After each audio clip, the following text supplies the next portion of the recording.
За бидний дөрвөн нөхцөл Арбайтанд явахад өглөө гарч ирчээ гэж. Одоо Солонгос 5 цаг 30 минут гэж. Арбайтанд явна.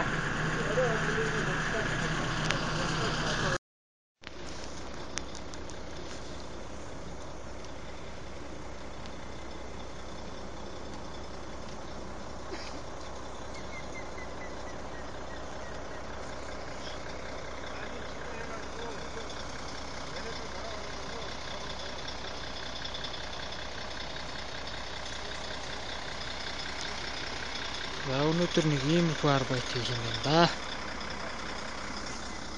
Доотлын сур блокн дээр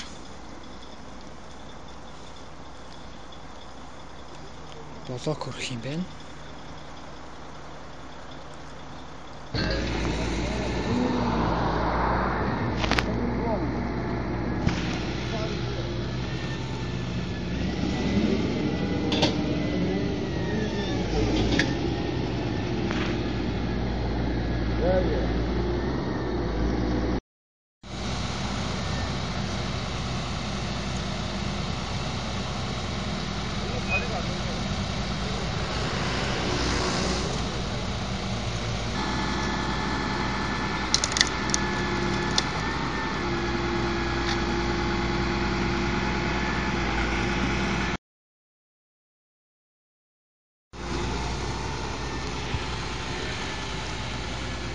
Миний өнөөдөр хийж байгаа ажил энэ нэг бетонуудыг